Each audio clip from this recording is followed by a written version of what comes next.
नमस्कार, मैं doctor N सत्यम हिलमेस hospital Deoghar से आज जिस टॉपिक पे डिस्कस करने जा रहा हूँ उस टॉपिक का नाम है स्नेक बाइट, यानी कि सांप का काटना।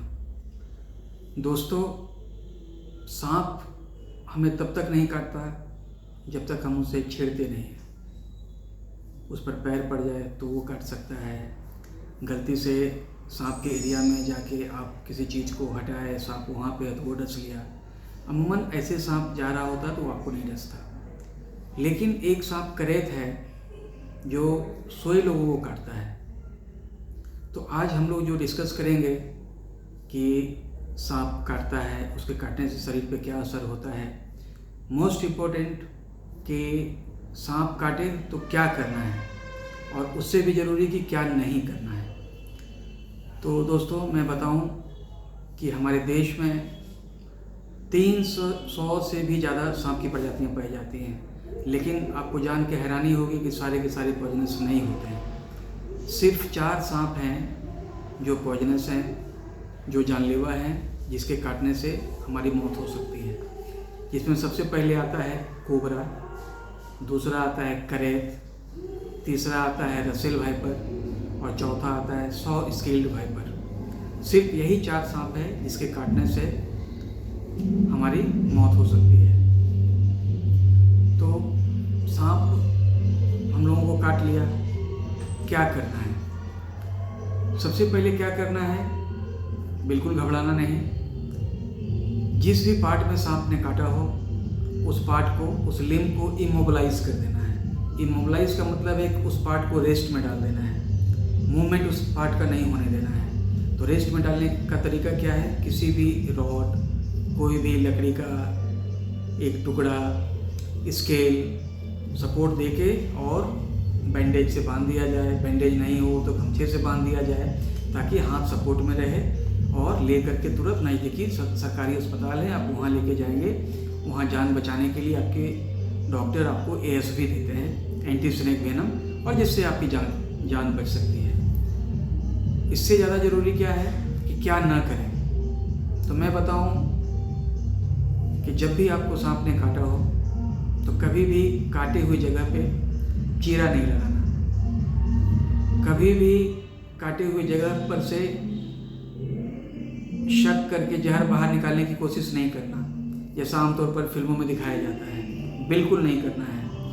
और टर्निकेट भी नहीं बांधना है। बहुत लोग क्या करते हैं, टर्निकेट बांध के अस्पताल ले आते हैं, ये भी नहीं करना है। और इससे भी ज़्यादा ज़रूरी मेरे दोस्तों कि झाड़ फूक नहीं कराना, और दुबे बाबा या किसी भी बाबा के पास लेके नहीं जाना है। सांप ने काटा हो तो इमीडिएट अस्पताल लेके जाना है, तब आपकी जान बच सकती है। और जितनी जल्दी आप अस्पताल पहुंचेंगे, आपकी जान बचाने की डॉक्टरों की जो मशक्क़त होगी वो आसान होगी और जल्दी ठीक हो जाएंगे आप। अमूमन जैसा मैंने कहा कि हमारे यहाँ 4 विषैले सांप पाए जाते हैं, कोबरा, करेत, रसेल वाइपर और सॉ स्केल्ड वाइपर। और चारों के लिए जो इलाज है ASV कहते हैं, एंटी स्नेक वेनम, जैसा कि नाम ही है एंटी स्नेक वेनम। तो सबसे पहले हम जान लें कि ये वेनम क्या होता है। बेसिकली वेनम, जो सांप का वेनम होता है, वो एक प्रकार का एंजाइम होता है। कई सारे एंजाइम्स इसके अंदर होते हैं जो हमारे शरीर में जाकर के टिश्यू को डेथ कराता है, और ग्रेजुअली वो ब्लड के थ्रू पूरे बॉडी में जाके डिफरेंट ऑर्गन्स को भी डैमेज करता है, और जिससे हमारी मौत होती है। और हमारे देश में जो 4 प्रजाति है उसमें भी 2 तरह के सांप होते हैं। एक होता है हीमोटॉक्सिक और दूसरा होता है न्यूरोटॉक्सिक।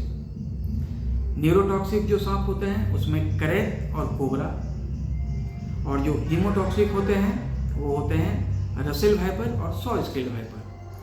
जैसा कि नाम है न्यूरोटॉक्सिक, तो न्यूरोटॉक्सिक सांप करेत या कोबरा के काटने से क्या होता है कि जिस जगह पे काटा गया उस जगह पे आपको दर्द होगा, सूजन होगी, ब्लिस्टर्स होंगे, फोड़े पड़ने शुरू हो जाएंगे, और धीरे धीरे धीरे मांसपेशियां हमारी वीक होती चली जाएंगी। आंखों में डिप्लोपिया होगा, 2-3 तरह नज़र आने लगेगा। ड्रूपिंग ऑफ आईलिड बोलते हैं, हमारी आँख की पलकें गिरने लगेंगी। कैसे है कि विषैले सांप ने काटा है तो वहाँ पे 2 फैंग्स नज़र आएंगे, 2 दाग नज़र आएंगे। लेकिन दोस्तों मैं बताऊँ कि करेत अपना दाग नहीं छोड़ता है। लेकिन अब पता कैसे चले कि विषैले सांप ने काटा है? अगर करेत ने दाग नहीं छोड़ा तो उस जगह पे दर्द होगा, उस जगह पे ब्लिस्टर्स होंगे, घबराहट होगी, पसीना आएगा।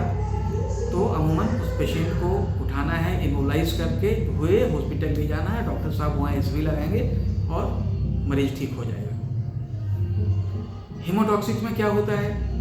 हीमोटॉक्सिक सांप रसेल वाइपर और सॉ स्केल वाइपर जिस जगह पे बाइट किया उस जगह से ब्लीडिंग होने लगती है, आंखों से ब्लीडिंग होने लगती है, कंजंक्टिवल ब्लीडिंग बोलते हैं, हेमेचूरिया होने लगता है, पेशाब से ब्लीडिंग होने लगती है, पेशाब के रास्ते। डॉक्टर जब कैनुला लगाते हैं वहाँ से मैसिव ब्लीडिंग होने लगता है और इससे मरीजों की जान चली जाती है। तो अब तक तो हम लोगों ने जान लिया कि क्या करना और क्या नहीं करना है, लेकिन सबसे पहले ये जान लें हम लोग कि करना ज़रूरी तो है, जो नहीं करना है वो ज़्यादा ज़रूरी है। आपको सांप ने काटा या आपके रिश्तेदार को सांप ने काटा या आपके मित्र को सांप ने काटा, आप इमीडिएटली अपने मरीज को, पीड़ित व्यक्ति को उठाएंगे, सीधे अस्पताल ले जाएंगे। डॉक्टर साहब वहाँ पे एएसवी 8-10 भाई जो भी अवेलेबल होगा डेक्सट्रोज में डाल के चलाते हैं। और भी सारी दवाइयाँ चलती हैं, न्यूस्टेगमिन चलता है, प्रेमाकोड चलता है। तो वो डॉक्टर साहब का काम है, उनको करने देना है।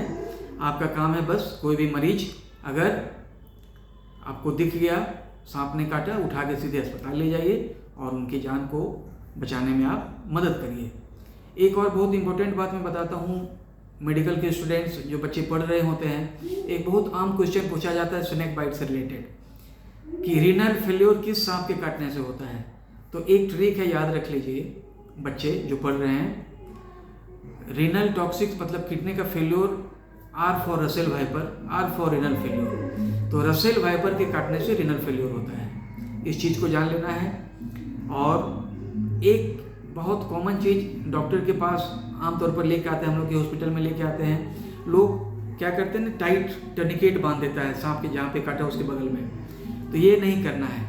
और अगर डॉक्टर साहब के पास वो टर्निकेट लेके आ गया तो इमीडिएट उसको नहीं खोलना है। करना क्या है, ब्लड प्रेशर के कफ को लगाना है, उसको इन्फ्लेट करना है, फुला देना है और बहुत ग्रेजुअली धीरे धीरे धीरे उसको खोलना है ताकि ब्लड का सर्कुलेशन तेज़ी से और दूसरे पार्ट्स में नहीं जाए और आप मरीज की जान बचाएं। धन्यवाद। कैसा लगा सुझाव बताएंगे।